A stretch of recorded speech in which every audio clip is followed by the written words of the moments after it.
Hi, I'm Angeline. I have fallen truly, madly, and deeply in love with this Oracle deck by Stacey DeMarco. I just bought it a few weeks ago, and I'm telling you, this has really bumped up my channeling skills to this whole other level. For a long time, I've been able, I don't know, I'd say really for the last 6 years, I've been keenly aware of an ability to channel through blocks of thought. This oracle deck by Stacey DeMarco, this Halloween oracle, something about the pictures in this deck makes me it makes me channel through sound. I hear voices. I can hear words. If I can quiet down and look at an image, this card will tell. I'll hear like pieces of sentences. It's amazing.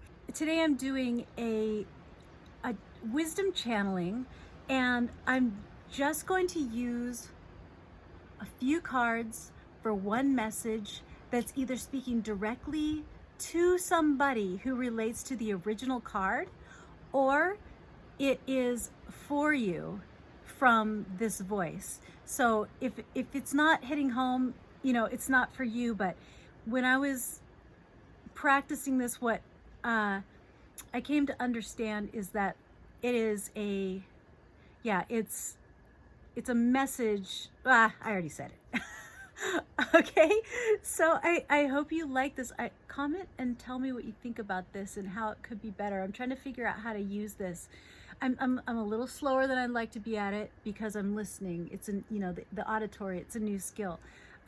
So visual is really easy for me, but this hearing is new. So all right, here we go. A few short announcements. AngelineTarot.com is where you can book private readings, and AngelineTarot.com is where you can also take a look at the bead art that I make, especially the Dia de los Muertos style bead art, because that's coming up, Halloween time, and all of those things support what I'm doing with this channel. Otherwise, it's just for fun, and here we go. With this card, I'm speaking to somebody who is reaching for their highest and greatest good.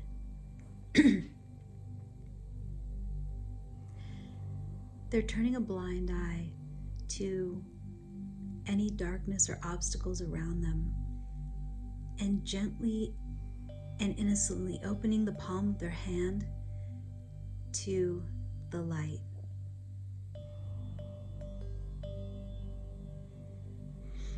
People are talking all around this person. A lot of words.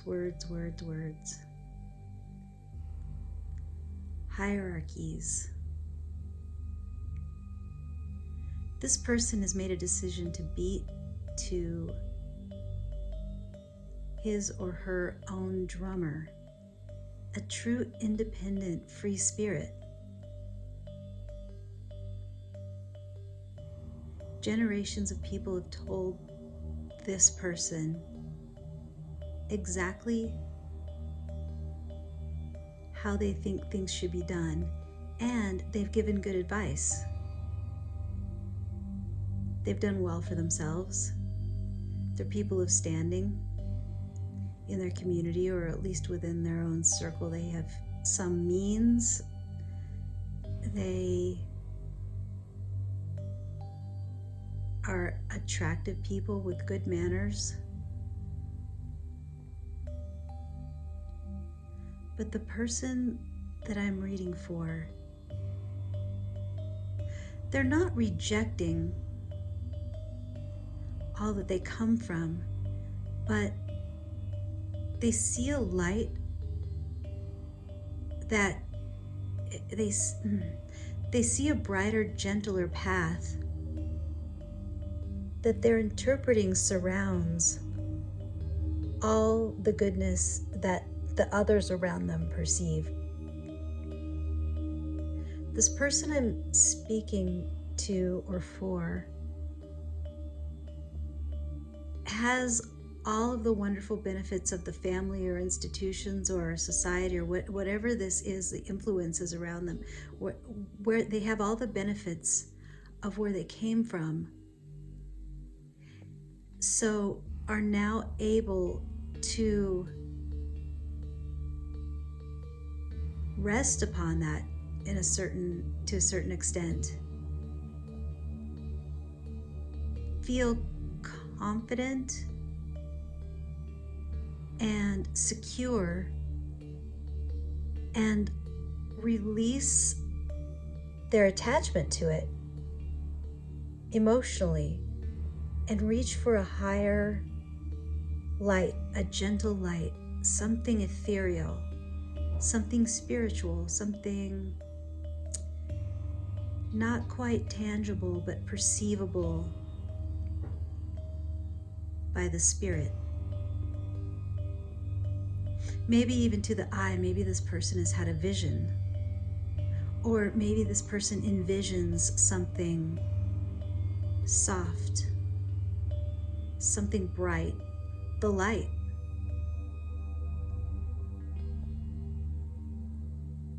They envision something in the light.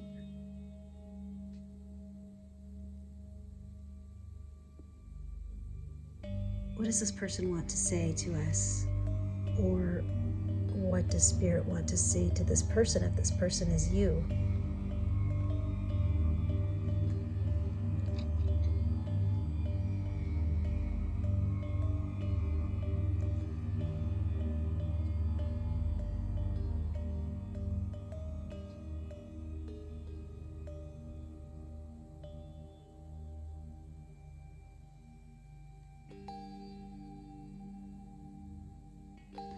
This person wants to say that we all come from the light.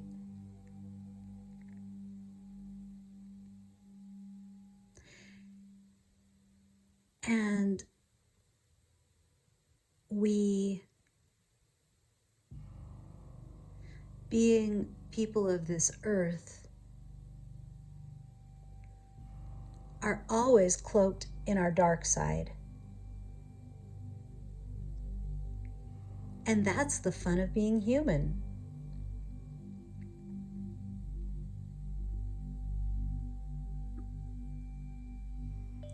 We all have a light within, like these jack-o'-lanterns that these kids are holding. We all have light within, just like these children have light within. But the light is cloaked in the darkness, and the darkness is where the good stuff happens. We have to carve, our fun in existing is carving through the darkness and exposing the light. It's like throwing mud on the car windshield. Or let's make it more fun. It's like throwing glitter slime on a car windshield.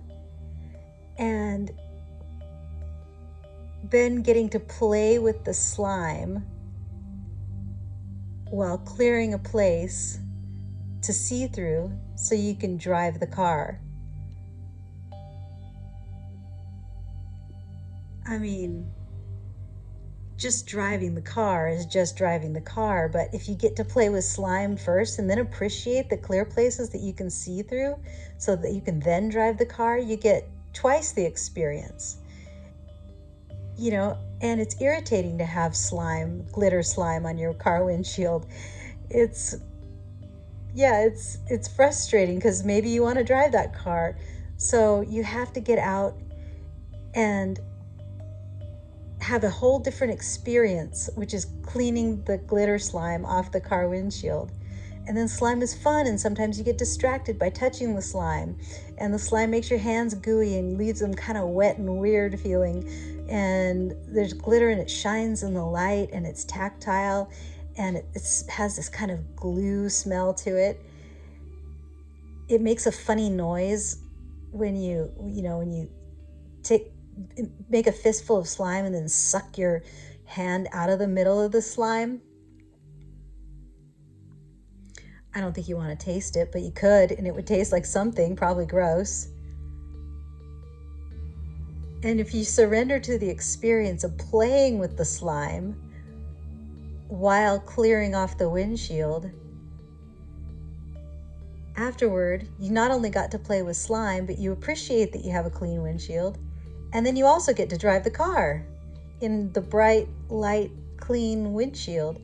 So, I mean, to be eternal in nature is wonderful and beautiful and fun and delightful and infinitely free and enlightening.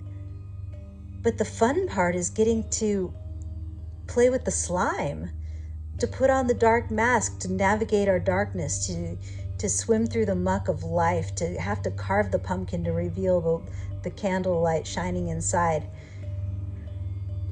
to put on whatever mask we want to put on, to see through whatever dark eyes are in that mask, to pretend we're anything we want to be, to play with being human, to reinvent ourselves, to try new personalities, try new activities, try everything: touch, taste, feel, smell, hear, all the slime of the world. That's what this person wants to say.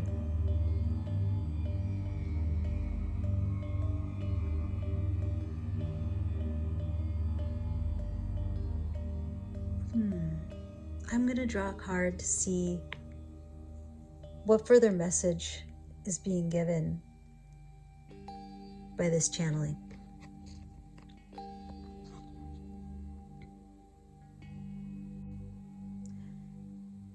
Wrapping your arms around yourself and touching your body. Authoritarianism. Feeling your power. Strutting in with your chest puffed up full of pride. And it feels so good. Master of your domain. I see this owl walking on the earth, not flying, but walking on a cleared path toward a field. I'm inside the owl and pointing with my right wing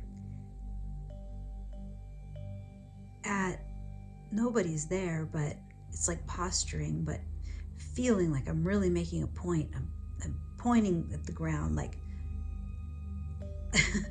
it's like shouting at somebody, like saying, here, like giving a command, and pointing with the tips of my feathers toward the ground in front of me, or to the side of me, rather, to my right side, while my chest is puffed up and I'm feeling stern and proud and full of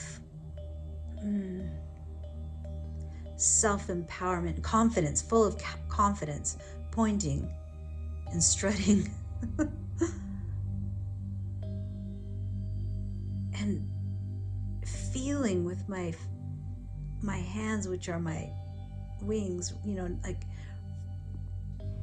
stroking down the sides of my arms, which are the wings, and feeling the texture of those feathers.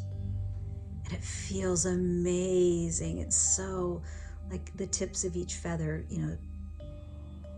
the sensation of that as my fingers stroke over the wings.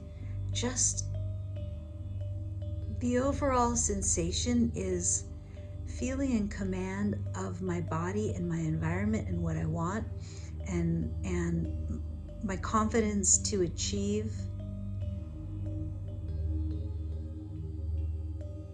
Why is this the message? What is this? How is this connected? It's how to see. This owl is saying that the reaching for the gentle light, but playing with the slime of life and feeling the fun and confidence and security in doing it is how to see.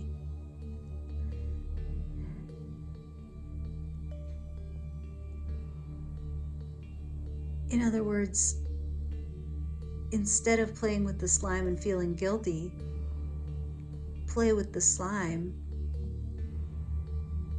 in the spirit that you see a toddler playing in a mud puddle with absolute relish and abandon, no self-consciousness, no consideration for consequences, just joy, just for the experience of it. How to see is to just feel in yourself, feel confident, love your feathers, love what you're made of, know that you're absolutely in command of everything that is your body and that is your life and what you make of your surroundings. You can have your feet on the ground. Even though you can fly as a spiritual being, you can have your feet on the ground. You can choose to put your feet on the ground and be in command of your perception of your environment and make your life anything. Do whatever you want. Playing in the muck is reaching for the light because it's accepting that you're human. It's accepting your lower nature, your earthy nature. We spend a lot of time trying to transcend our earthy nature when that is not the job of being human. The job of being human is to be human and to work with the earthy nature, with our spiritual nature. It's maybe our work to try to transcend things like the self-consciousness that keep us from living in our wholeness so that we can live in our wholeness. And if you decide at any moment to just drop those barriers inside you that keep you from enjoying the mud puddle like a toddler, you have that option. Every second of your life, you can snap your fingers and have that option to enjoy the mud puddle like a toddler. The owl wants you to see things that way.